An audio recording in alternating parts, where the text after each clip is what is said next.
Welcome to another episode of Greatman Ayilara teaching, where we seek simply to know. Please ensure to subscribe to this YouTube channel, turn on the notification button, and to share with your friends.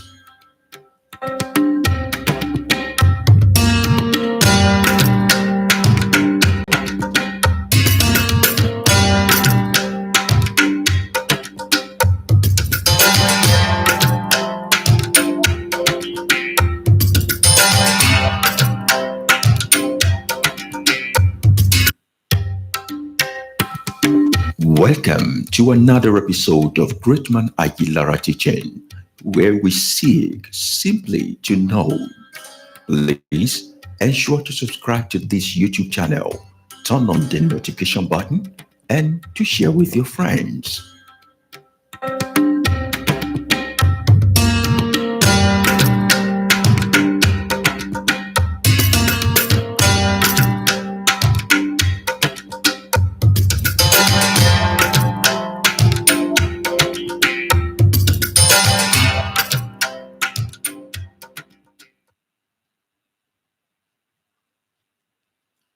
Hello, everybody.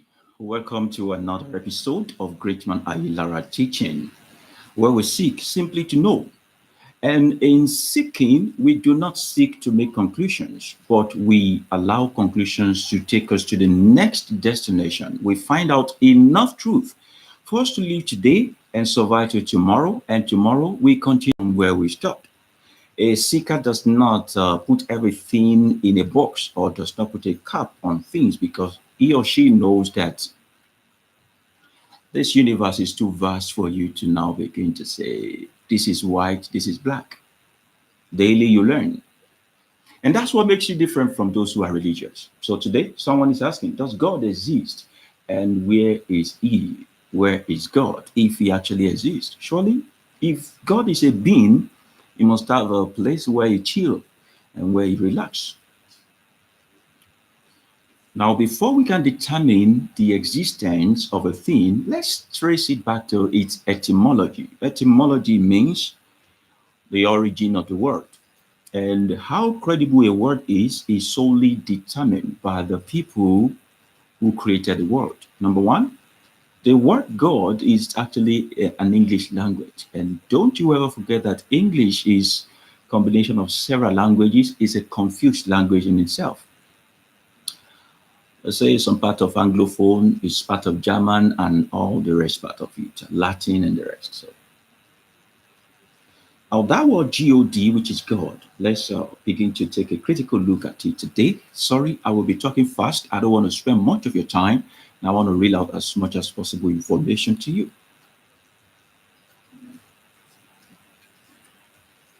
When you bring this concept to other tribes, other nations, aside the Western folks, to African settings, maybe to Middle East also, you realize that the word they use to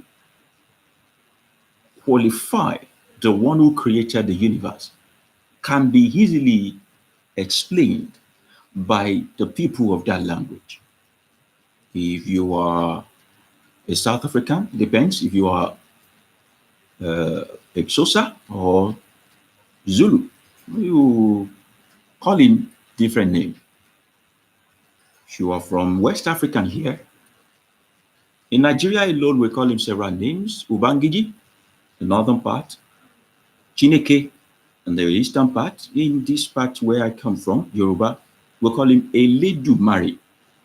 Eledumare simply means the one who owns a place that is unknown. Are in Yoruba words means an unknown place. So there must be someone who coordinates the activity of a known place from the unknown region. So we call him Eledumare, the one who owns the unknown places. And before you could own the unknown places or unknown region, you must be in charge of the known. It's a part of Indian culture that calls him Shiva. Shiva means what is not in existence, but exist through every creature. Every other culture, people in the world have description for the name they call the one who is responsible for all of this. And they don't just give him the name out of the blue moon, they can explain that name. Except those who call that entity God. So you understand English language, that's why you're listening to me today. I want to ask you, can you explain what God means? Do you want to start from the GO or OD or GD or O, whatever it is you want to do, permutation and the combination? Give me one explanation of what God means. Does it make sense to you as someone who have been trained with English language or who understand a little bit of English language?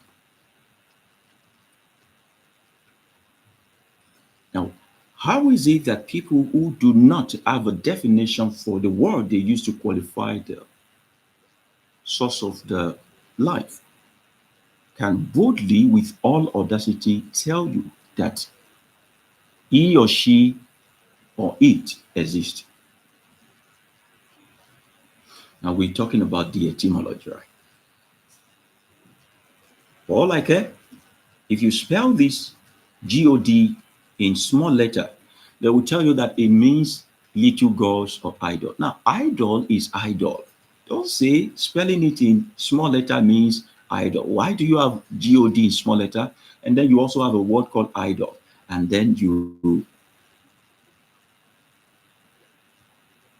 So what we are taking a look today about is this God. Because a lot of people are serving, following, and worshiping this particular God. Here you realize that this particular God has done a lot of havoc and evil in the world that was well documented. Well documented. And God said, God told me, it is the word of God, God called me. There is nothing, it has not been used to perpetrate in this world. So you really want to wonder, this God, is it a thing that was existing before humanity, or is this something that humans created? And if it is something that humans created, what was in existence that is responsible for all of these before humans created this God, this God? So as a seeker, we do not serve God, God. As a seeker, we believe in the spirit of life, the source of life. Now it's left to you as a religious person to call the source of life as vast, magnanimous as the source of life is, to call it a God.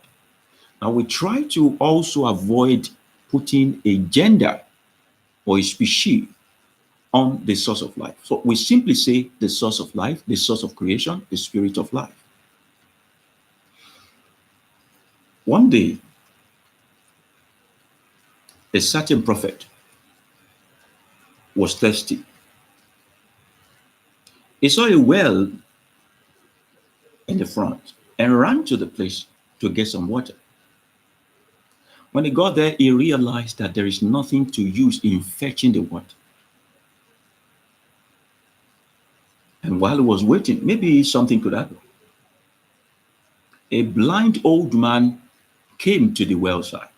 You know, he wasn't born blind, he knew his way to the well, and he brought a fetcher. And while he was trying to fetch the water, the prophet said, "Can you, I pray you, give me some water to drink there?" And he said, "Okay, I'm going to give you water. I just wish that as I give you water, God also can give me my sight back." And the prophet said, "It depends on your definition of who God is and what you call God. That will determine if your sight will be open." And the man said, yeah, the one who created everything, he created me, he created you. In his own will, he chose to make me blind, but you can see it is still his will. And the prophet said, no. What happened to you because it is part of life, not the will of the source of life. And they said, you seem to know more about this God. Tell me about it. The blind man is asking this prophet. And the man said, it is not about who knows God or who doesn't know God. It is about who understands what God is. And he said, okay, what is God? See, we have moved from who is God because we don't want to put a label on his gender and all that to what is God. And he said, God is the Spirit. And those who believe in him as the Spirit must come to him with truth because they also are proceeding of a spirit that made them. And instantly, this man said, I do not want my sight back, for I can see clearly even inside myself. With one singular answer on what God is, this man received his inner sight. So it is not those who cannot see vision here that are blind. It is those who do not know what God is that are truly blind. And he went to be very joyful and happy.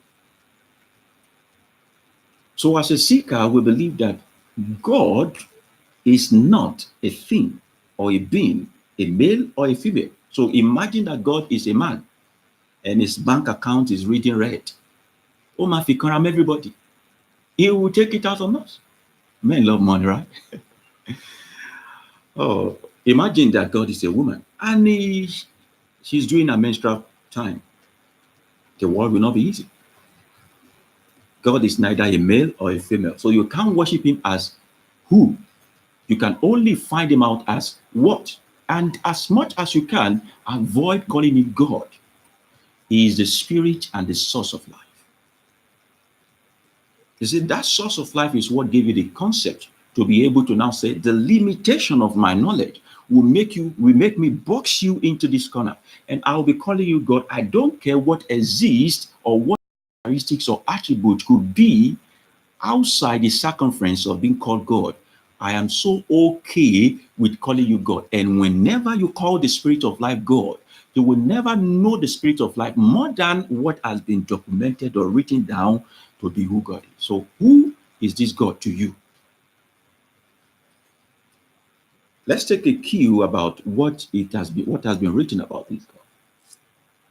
It has been written about this God that one day he called some people from Israel nation. And he told them to go to a town called the town of the Amalek.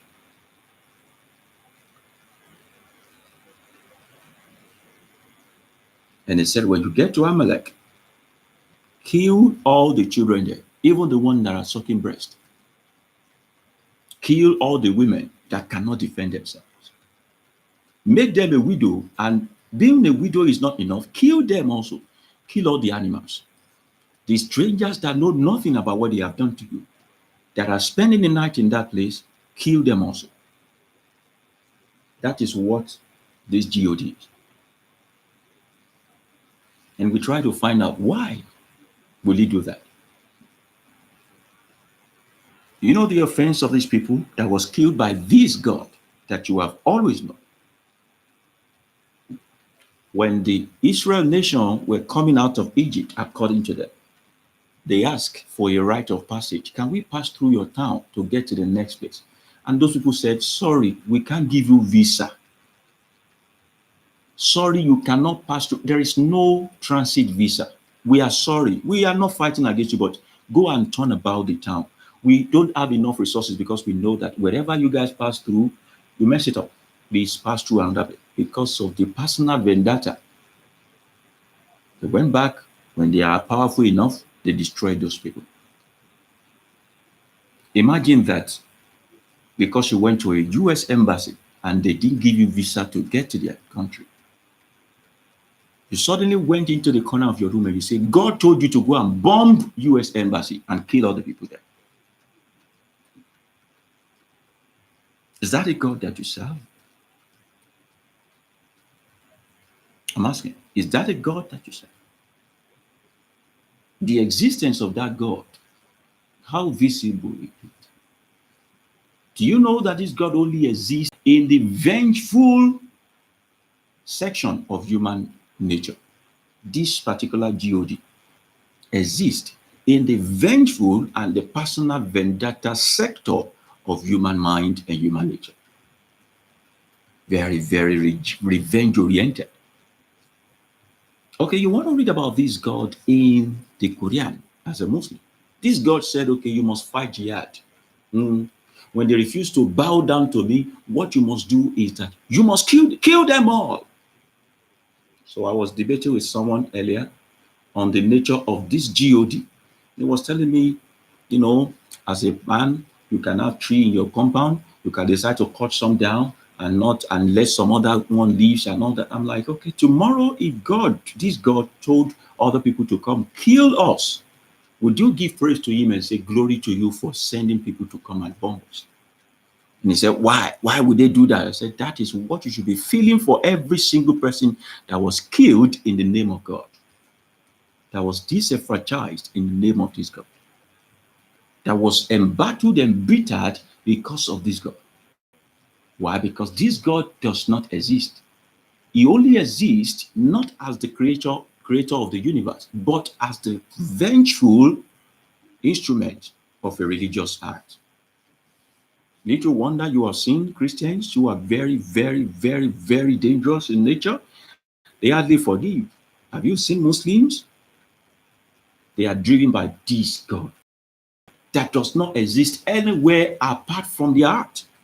So they created the nature, the attribute, and the characteristics for this kind of God. So have you gotten if he exists and where he is in your heart? Now let's take a look at the attribute of the spirit of life, the one who created the universe.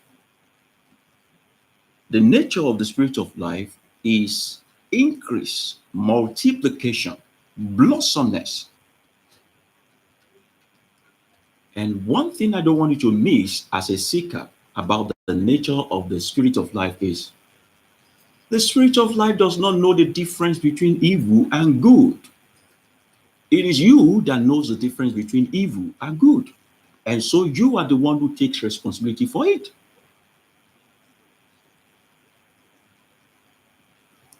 The spirit of life wants you to blossom and give life to whatever it is that you desire. So I read in this old mantra says that guard your heart with all diligence, for out of it flows the issue of life. So what does that mean to me? It means that when I choose to give life to the negative thought of my heart, I can bring evil to life. And when I choose to give life to the positive part or the positive in my heart, I can give goodness a life. What that particular word says, or scripture or verse of whatever it is says to you is this, that you are a life-giving force that proceeded out of the spirit of life. Then you now are in charge to take responsibility for what you use the power of life to do. Whatever it is you chose to apply the power of life to, receive life immediately without the intervention of the spirit of life, because the highest the spirit of life could do is to give you the life-giving ability. Now, where is this spirit of life? The planet is too small for him or he or whatever it is to dwell in. Heavens are collapsing. People daily are coming to wake up to the fact that there is nowhere called heaven and there's nowhere called hell. We created them to scare each other. And because most people want to escape the evil they have done here, they can't wait to go to another place so as to continue their havoc-wrecking attitude. No human beings, whenever they know they have option B, they quickly get done with option A. That's what happened to us. Where is the spirit of life? Surely not somewhere in the space or floating in the galaxy. Just as those who worship God in that context created him or he or she or her in their heart, so also you are the embodiment of the Spirit of life. Look at yourself. Look at this body. How were you able to grow this tall? And if you have flesh more than I do, how are you able to gather flesh? How? Was it because the Spirit of life gave you the flesh? No, no. But because you chose to gather the flesh. And how did you gather the flesh? The things you eat. All of this body are product of the things that you accumulate from the external part of you. External part of you. The food you take, the water you drink, the wine, and all those things contributed to your growth, right? And that's what forms you. What about your thought, your mind? Now, your mind is also a product of external raw materials because it's the accumulation of impressions, accumulation of all the impression. You feel this is white because you have been told. So whoever tries to tell you that this is black, you don't want to believe because in your mind you have put it on constant K that whatever looks like this is white. Why? You are having the right impression or the wrong impression about the thing. So they said the first impression lasts longer. The moment you have the first impression about a thing, you might want to retain it. And it becomes part of the component of your mind. So your mind is the accumulation of phenomena and impression everywhere. You have learned a lot of things, you have heard a lot of things. They comprise, these make up the component of what your mind is. So when you say this is about forgiveness, because you were not taught forgiveness in a particular aspect, you don't want to believe that that is also forgiveness. So both your mind and your body are product of external raw materials that you have gathered over the time. God has no hand in it. Can I say it again? The Spirit of life have no hands in your body, your mind.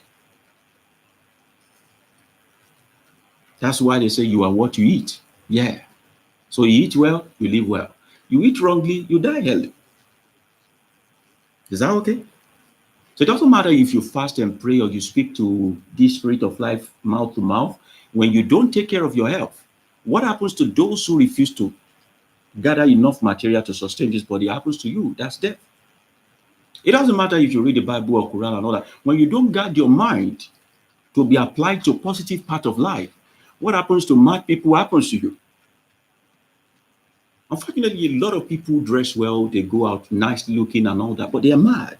Now, this madness is not in terms of a psychiatric madness, but they cannot take charge of their mind. Lot of impression that negates what they want. But if all these things are accumulation, both your mind and your body are accumulation, it is being accumulated on a particular thing, right? There is a foundation. You cannot hold it. You cannot substantiate it. You can't explain it. You were not taught it. You just have it. That is the Spirit of life. A very little fragment of the Spirit of life, which if you read your Bible or your Quran, they will tell you that God made man in his own image. Now, this image has nothing to do with if you have a big nose, if you have a wide eyes, if you are tall, if you are short. God is not human. So those who live in the realm of the mortality think that God is a bigger human being. So surely if you are a dog, you will think God is a kind of huge bulldog. If you are hippopotamus, you think God has maybe 5 ounces and is bigger than you are. You always think of God as something higher than you as a creature, a copy of your creature that is better than you are. But God cannot be materialized. The Spirit of life cannot be substantiated. But then it is in existence. And that's what you have to battle it with when you give up the ghost. When your mind stops working, when your body starts decaying, this component or this fundamental or foundation where you build your mind upon and your body upon is what escape into the wherever it comes from and merge to the Spirit of life. So as a seeker, we do not look for God.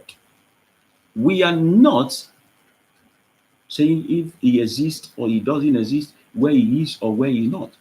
We want to live the rest of our life studying the dynamism of creatures and then the uniqueness of creativity. The dynamism of creatures, the uniqueness of creativity. Knowing that something is responsible for all of this drama going on around the world. Too much color, too much noise, too much entertainment around the world. This earth is spinning. Miracles are happening every single day. But you can't really, the miracle of your breath alone. No one is conscious of their breath except they're about to lose it. The moment you're about to lose your breath, then you become very conscious about breathing. But right now you are exhaling and inhaling. And that's a miracle. And so the moment you inhale and you are not able to exhale, your mind shifts away, your body shifts away and pave way to the spirit of life in you. And then, like the water in evaporation, you are gone. So when you ask me in a new context that does the spirit of life exist? We can say yes, you are. Do you know how many things you have given life to in your lifespan? Do you know how many things you have given life to? As you are thinking, you become. Not because your mind is making it up, but because you have the power to give life to both the evil experience and the good experience of your life. You have created so much things. With the words of your mouth alone, you have made a lot of things more than the things that the creator of the universe has created. Your creation, my creation, the creation of over 7 billion human beings in this world make up the whole creation of the world. And this spirit of life does not discriminate between you as human and the animals as species. So you need breath to stay alive. They need breath to stay alive also. The spirit of life, breath. The spirit of life, breath. So when they say he has given up the ghost, now giving up the ghost, another word for ghost means spirit. What that word means is that his spirit has paved way to the mind and the body. When you have your mind and your body together, something is actually joining them together to work together for what you want to decide, what you desire, right? Yeah. So the moment they cannot work in unison for your purpose or by your instruction, they say you have given up the ghost. Like an evaporation into the air, we can't find you, we can't hold you. Why? Because you were never what you think you are. So, do you exist as a person, as a spirit? Yes, you do. And where are you right now? You are here. You are here. I can put an end to the whole world right now. So when you call him I am that I am, now that's a very good example. And there is always this fragment of I am in all of us. I am in love with you. I am. Don't you ever think of I am that you read in your scripture as different from the I am that you say with your mouth.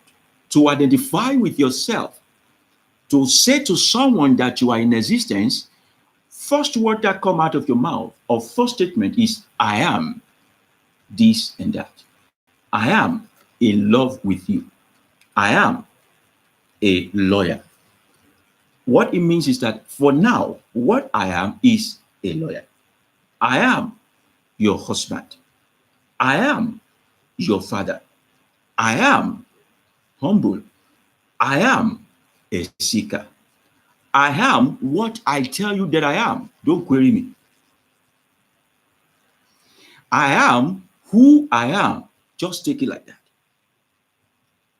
I am what I say that I am. Just believe it.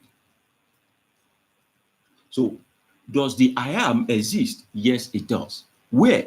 Here. Who is he or what is he? You. If I join hands with you today to make a nuclear bomb and we say we want to destroy the world, nothing is going to stop us except another I am. But so long the old I am that have the upper hand and the right knowledge says they want to do this, nothing stops them. So for example, let's say Israel say they want to bomb the whole of Africa. They will do it. Nothing will stop them because they understand the concept of I am. If I choose to say, okay, the next person right next to me, I want to poison them, I am can do that. Nothing will stop me.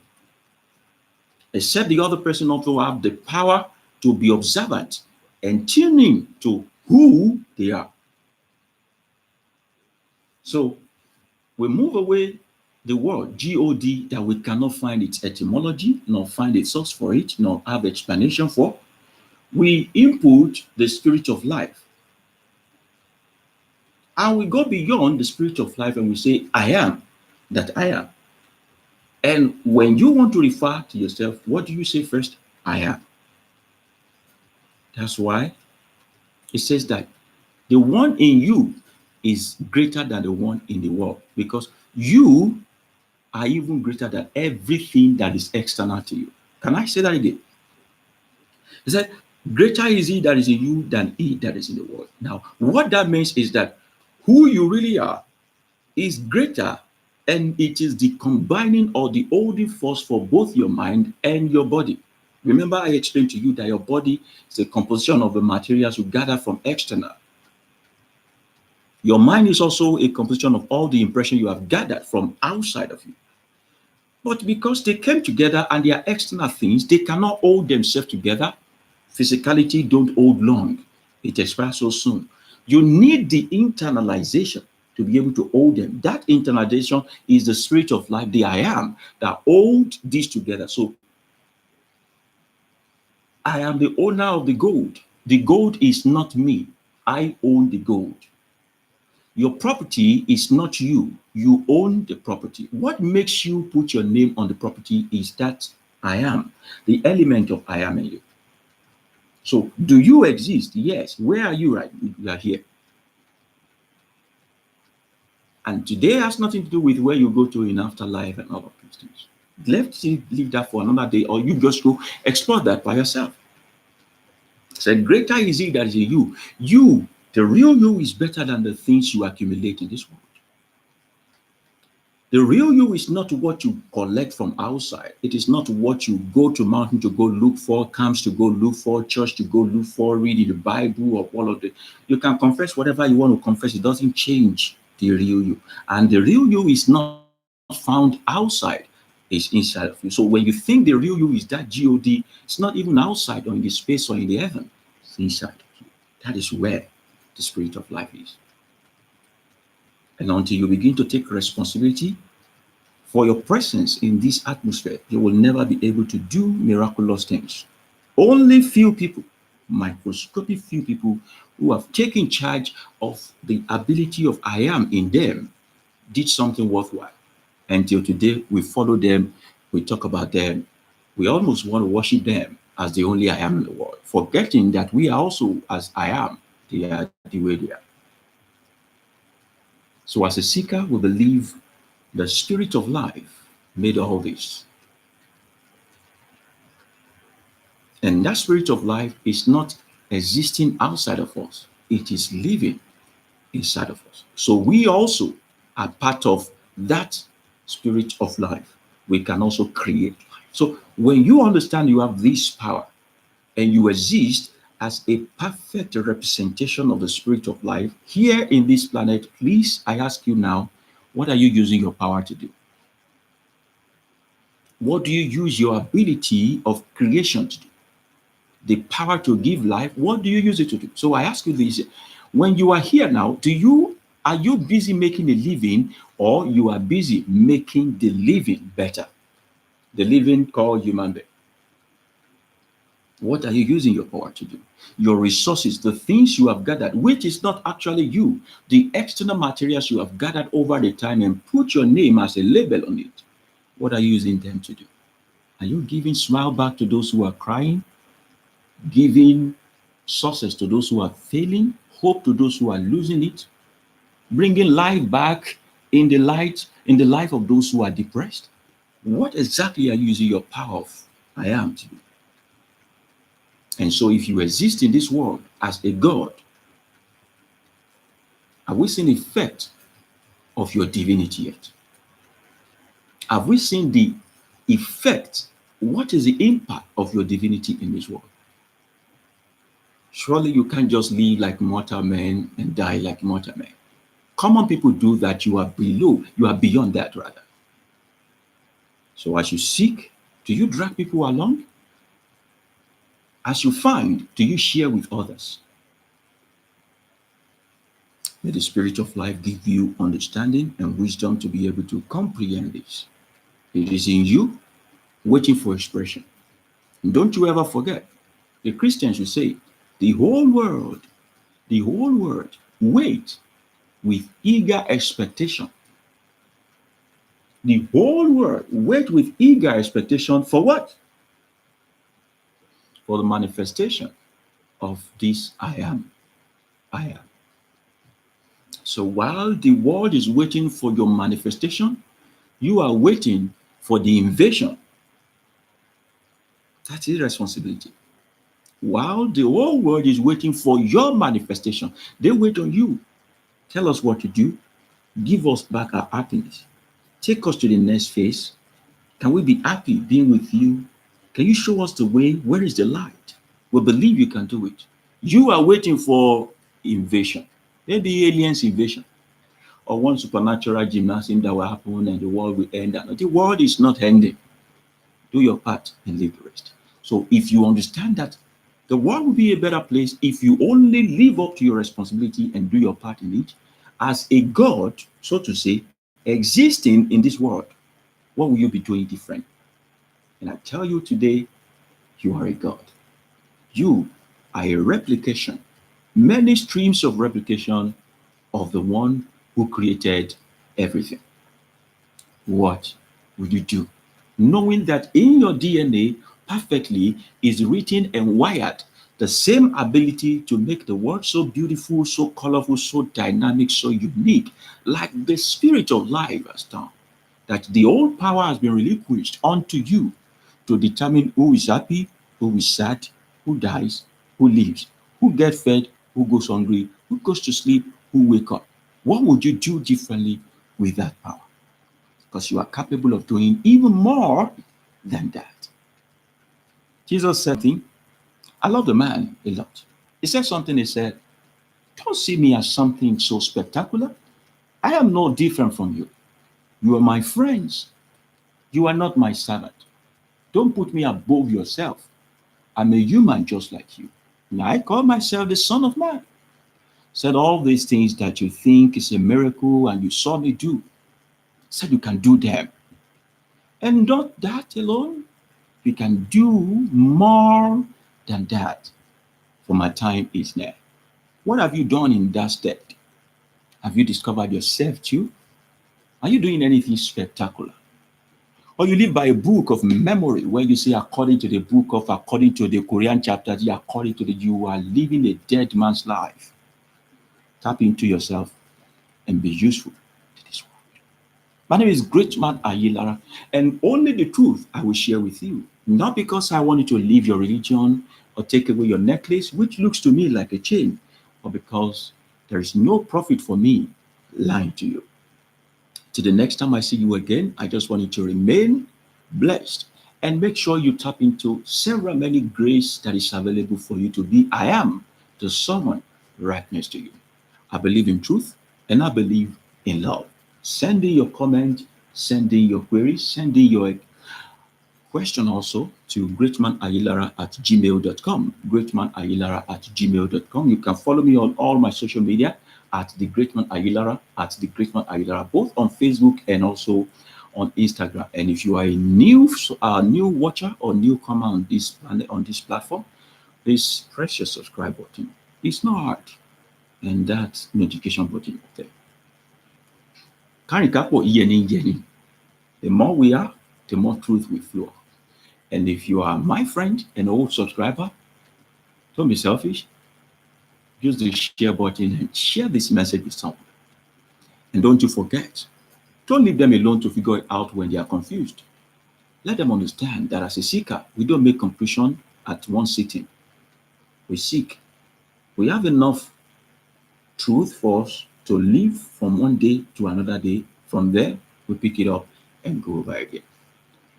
Thank you very much. Please, I bow to the divinity in you. Namaste.